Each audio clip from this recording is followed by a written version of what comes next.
ला ला ला ला ला ला ला ला।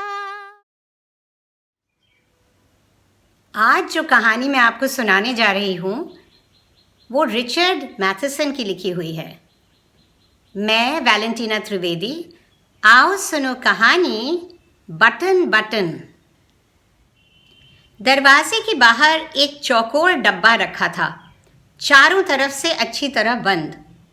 ऊपर उनका नाम और पता लिखा था, मिस्टर और मिसेस आर्थर लुइस, 217 ई 37th स्ट्रीट, न्यूयॉर्क 10026। नॉर्मा ने उसे उठाया और दरवाज़ा खोल के घर में घुसी। अंधेरा हो चला था। लैम्ब चॉप्स पकने को चढ़ाकर वो पार्सल खोलने बैठी। उस डब्बे के अंदर एक छोटा सा लकड़ी का डिब्बा था जिसके ऊपर एक बटन लगा था जो एक गोलाकार कांच से ढका हुआ था।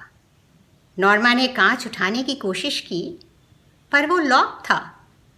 उसने डब्बे को उलट पुलट कर देखा तो पाया कि नीचे की तरफ एक मुड़ा हुआ कागज सेलो टेप से चिपका हुआ था। उसने उसे खींच कर निकाला और खोल कर पढ़ा। मिस्टर स्टुअर्ट आपसे 8 बजे मिलने आएंगे, उसमें लिखा था। नॉर्मा ने बटन वाला डब्बा सोफे पर ही रख दिया और कागज पर लिखी इबादत दोबारा पढ़कर मुस्कुराई। फिर किचन में जाकर काम करने लगी। ठीक 8 बजे दरवाजे की घंटी बजी। देख रही हूँ, नॉर्मा ने किचन से आवाज़ लगाई। आर्थर सोफे पर बैठा पढ़ रहा था। दरवाजे पर खड़े नाटे आदमी ने नॉर्मा को देखकर अपना हैट उठाया। मिसेस लुइस, उसने शाइस्तगी से पूछा। हाँ, मेरा नाम स्टुअर्ट है, वो बोला। अच्छा अच्छा, नॉर्मा ने मुस्कुराहट छुपाने की कोशिश की। अब उसे पक्का विश्वास हो गया था कि ये कोई सेल्समैन है। क्या मैं अंदर आ सकता हूँ? आगंतुक ने पूछा। मैं ज़रा व्यस्त हूँ अभी, नॉर्मा बोली। अपना डिब्बा लेते जाओ। ये कह के वो अंदर जाने के लिए मुड़ी। क्या आप जानना नहीं चाहेंगी कि वो क्या है? नहीं, नॉर्मा ने वापस मुड़ के कहा। आपके लिए बड़ा कीमती साबित हो सकता है, वो आदमी बोला। क्या मुझे उससे पैसा मिल सकता है? नॉर्मा ने चुनौतीपूर्ण शब्दों में कहा। हाँ, पैसा मिल सकता है, स्टुअर्ट बोला। नॉर्मा के माथे पर बल पड़ गए और वो कुछ तीखे स्वर में बोली, तुम बेच क्या रहे हो आखिर? मैं बेच कुछ भी नहीं रहा हूँ, स्टुअर्ट ने जवाब दिया। तब तक आर्थर भी उठ के आ गया। क्या बात है? उसने कहा। मिस्टर स्टुअर्ट ने अपना परिचय दिया। ओह, आर्थर सोफे की तरफ इशारा करके मुस्कुराया। ये है क्या वैसे? ज़्यादा वक्त नहीं लगेगा बताने में। मैं अंदर आ जाऊँ? अगर तुम कुछ बेचने आए हो तो, आर्थर ने कहना शुरू किया। मैं बेचने नहीं आया हूँ, स्टुअर्ट ने कहा। आर्थर ने नॉर्मा की तरफ देखा। जैसा तुम चाहो, नॉर्मा ने कहा। आर्थर ने पल भर रुककर कहा, आइए फिर। तीनों लोग ड्राइंग रूम में आए और स्टुअर्ट नॉर्मा की कुर्सी पर बैठ गया। फिर उसने अपने कोट के अंदर की जेब से एक बंद लिफाफा निकाला और कुर्सी के पास वाले स्टूल पर रख दिया। इसके अंदर एक चाबी है, वो बोला, उस बटन के ऊपर वाले कांच को खोलने की। उस बटन का संपर्क हमारे ऑफिस से है। यह है काहे के लिए? आर्थर ने पूछा। अगर आप बटन दबाएंगे, स्टुअर्ट आके बोला, तो दुनिया में कहीं पर एक ऐसे इंसान की मौत हो जाएगी जिसे आप जानते भी नहीं, और इसके बदले में आपको $50,000 मिलेंगे। नॉर्मा स्टुअर्ट को घूर रही थी। वो मुस्कुरा रहा था। ये क्या कह रहे हो तुम? आर्थर ने कहा। अभी अभी तो बताया, स्टुअर्ट आश्चर्य से बोला। अरे कोई मजाक है क्या? आर्थर ने पूछा। कतई नहीं, बिल्कुल असली प्रस्ताव है। बड़ी बेसिर पैर की बात लग रही है ये। क्या तुम वाकई समझते हो कि हम लोग तुम्हारी इस बात पर विश्वास कर रहे थे? तुम आए कहाँ से हो? नॉर्मा ने सख्ती से पूछा। ये बताने की इजाज़त मुझे नहीं है, स्टुअर्ट ने कहा, पर मैं ये बता सकता हूँ कि अंतर्राष्ट्रीय स्तर की कंपनी है हमारी। अब तुम जा सकते हो, आर्थर ने खड़े होते हुए कहा। जी, स्टुअर्ट खड़े होते हुए बोला, पर आप इसके बारे में 1-2 दिन तक सोचना नहीं चाहेंगे क्या? आर्थर ने बटन वाला डब्बा और चाबी वाला लिफाफा दोनों स्टुअर्ट को थमाए और दरवाज़ा खोलकर बाहर का रास्ता दिखा दिया। मैं अपना विजिटिंग कार्ड छोड़े जाता हूँ, स्टुअर्ट ने दरवाजे की पास की मेज़ पर उसे रखते हुए कहा, और वो चला गया।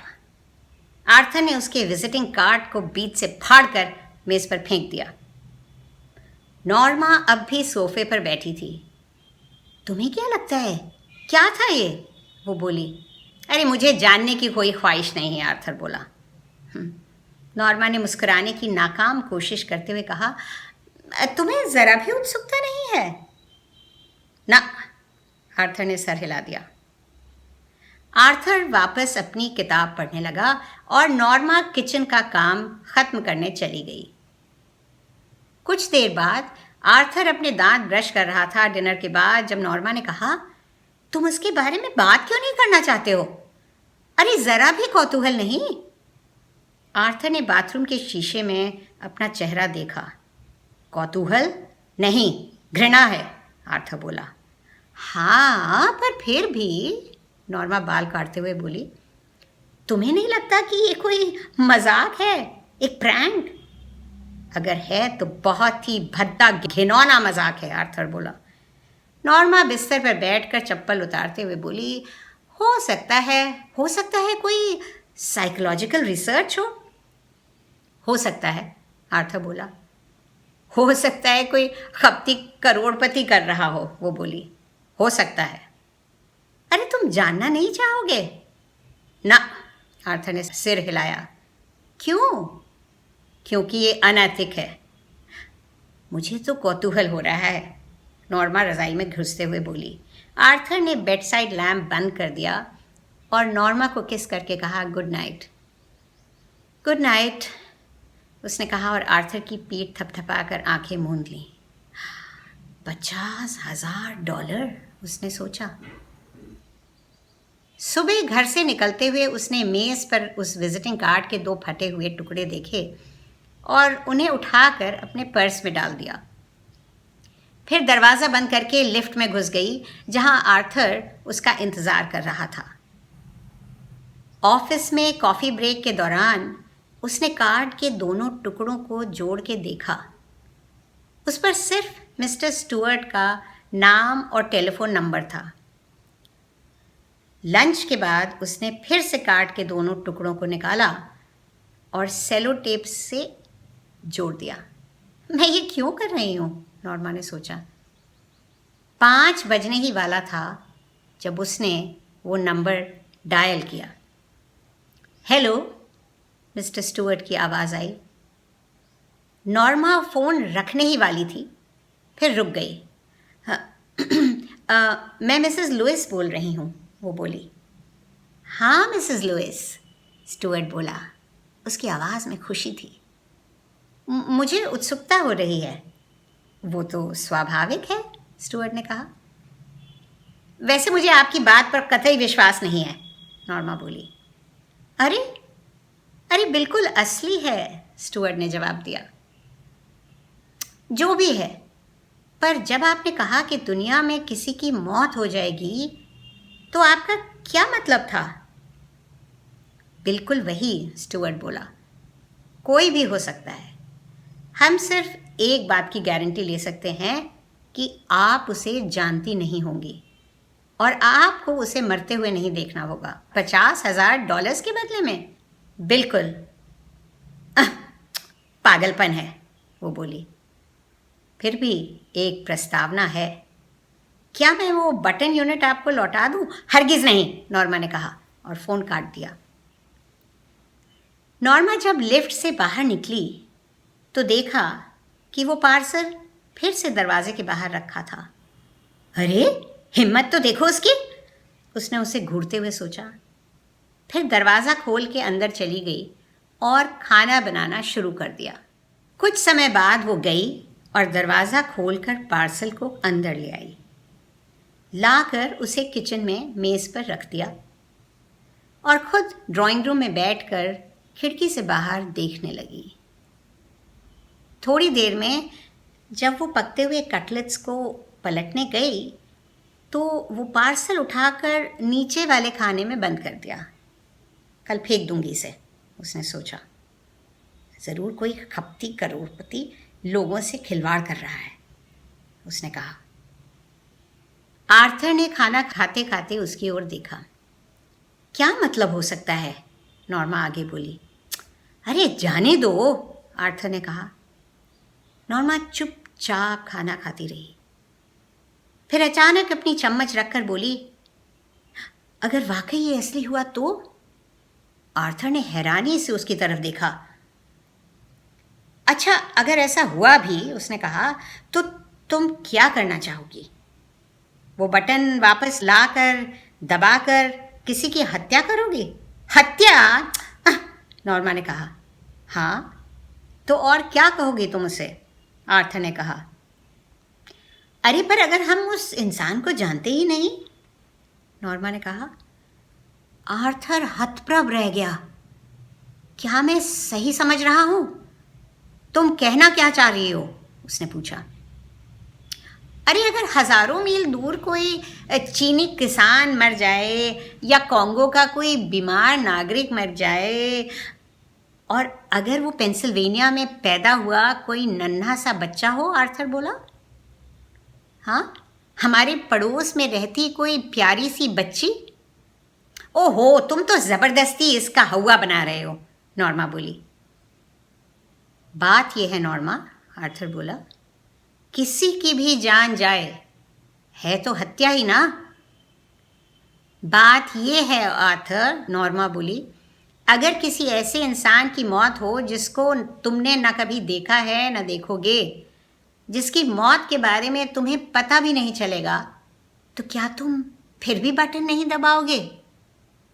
आर्थर अवाक था। तो क्या तुम दबा दोगी?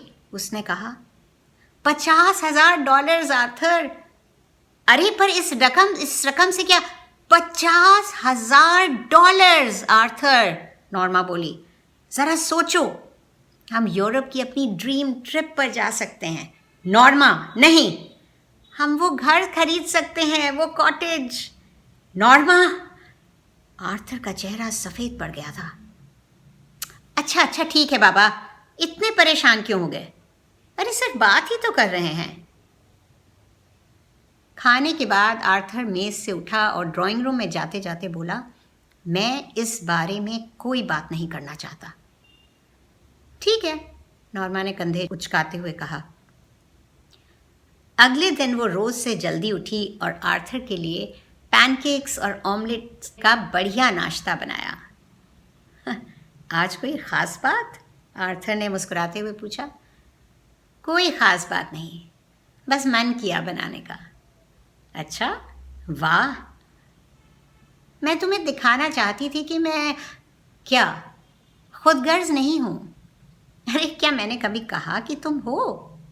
वो कल रात। आर्थर चुप रहा। वो सब बटन की बातों में मुझे लगा तुम मेरे बारे में कोई गलत फहमी तो नहीं हो गई है तुम्हें? गलत फहमी कैसी? मुझे ऐसा लगा कि तुम सोच रहे हो कि मैं सिर्फ अपने बारे में सोच रही हूँ। ओह, ऐसा नहीं है। मैं नॉर्मा, ऐसा बिल्कुल नहीं है। जब मैं यूरोप जाने की या घर खरीदने की बात कह रही थी, नॉर्मा, हम इसमें इतना क्यों उलझ रहे हैं? आर्थर ने कहा। मैं उलझ बिल्कुल नहीं रही हूँ। नॉर्मा की आवाज़ कुछ कांप रही थी। मैं तो बस ये कहना चाह रही हूँ। क्या? कि कितना अच्छा हो कि हम यूरोप जा पाएँ, एक सुंदर सा घर खरीद पाएँ और एक अच्छा सा फ्लैट ले पाएँ, बेहतर फर्नीचर, बेहतर कपड़े, एक कार और एक नन्हा मुन्ना। होगा नॉर्मा, होगा, आर्थर बोला। कब? आर्थर ने नॉर्मा की तरफ हताशा से देखा। नॉर्मा, कब आर्थर? तो तुम क्या ये कहना चाह रही हो कि मैं ये कहना चाह रही हूँ कि किसी रिसर्च प्रोजेक्ट के लिए ये किया जा रहा होगा? शायद वो ये देखना चाह रहे हो कि आम लोग ऐसी परिस्थिति में क्या करेंगे, कि किसी की मौत की बात वो सिर्फ इसलिए कह रहे हैं कि लोगों की प्रतिक्रिया जान सकें, कि क्या घबराहट होती है, अपराध बोध होता है या कुछ और। अरे तुम्हें क्या लगता है, असल में वो किसी की जान थोड़ी ले लेंगे? आर्थर ने कोई जवाब नहीं दिया। नॉर्मा ने देखा कि उसके हाथ कांप रहे थे। थोड़ी देर बाद वो उठ के चला गया। उसके जाने के बाद नॉर्मा काफ़ी देर तक वहीं बैठी रही, अपने ख्यालों में खोई हुई। मुझे देर हो जाएगी, उसने सोचा। फिर कंधे उचकाकर बोली, क्या फ़र्क पड़ता है, वैसे भी मुझे घर में होना चाहिए, ना कि ऑफिस में काम करते हुए। बर्तन इकट्ठे करते हुए वो अचानक रुकी और अपने हाथ पोंछकर उस पार्सल को नीचे के खाने से निकाला।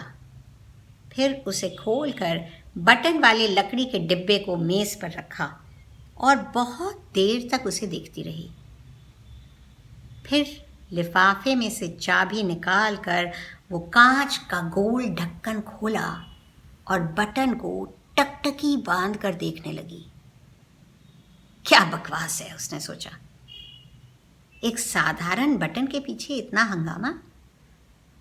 फिर हाथ बढ़ाकर बटन को दबा दिया। हम दोनों के लिए, उसने गुस्से से सोचा। फिर सिहर उठी। क्या कुछ हुआ होगा? एक अजीब सी दहशत उसके ऊपर से होकर गुजर गई। बकवास, उसने सोचा।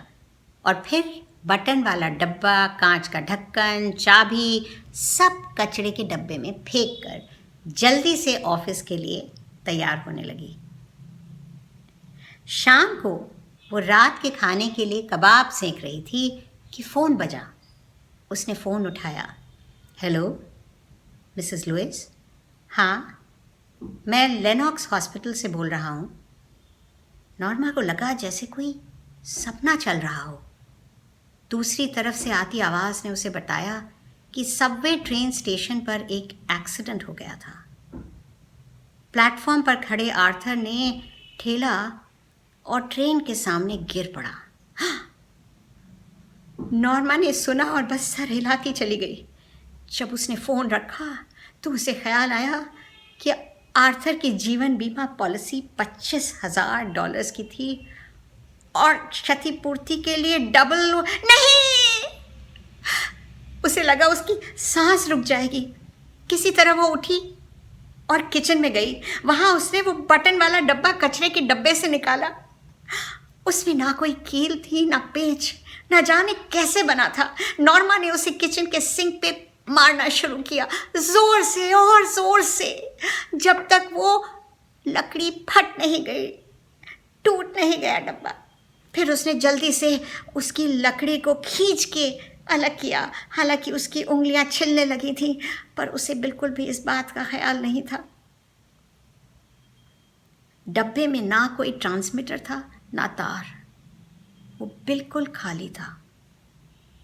अचानक टेलीफोन के बजने से वो चौंक के उठी, घूमी, लड़खड़ाते हुए ड्राइंग रूम में पहुंचकर उसने रिसीवर उठाया।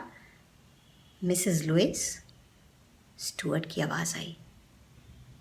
वो इतनी जोर से चीखी कि खुद अपनी आवाज़ नहीं पहचान पाई। तुमने कहा था कि मरने वाले को मैं नहीं जानती होंगी।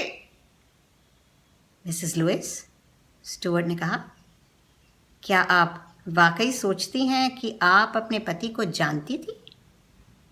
इस कहानी के दो मुख्य पात्रों का ग्राफ मुझे बहुत इंटरेस्टिंग लगा। जब स्टुअर्ट उनके घर आता है और आर्थर सोचा है कि उसे अंदर आने दिया नहीं, वो नॉर्मा की तरफ देखता है और नॉर्मा कहती है जैसा तुम चाहो। पर आर्थर ने ऐसा तो नहीं चाहा था। चाहा तो नॉर्मा ने भी ऐसा नहीं था। पर जब हम किसी चीज़ के बारे में कोई निर्णय लेते हैं तो क्या हमें पता होता है कि हमारे निर्णय का असर कहाँ तक होगा? सोच के देखिए।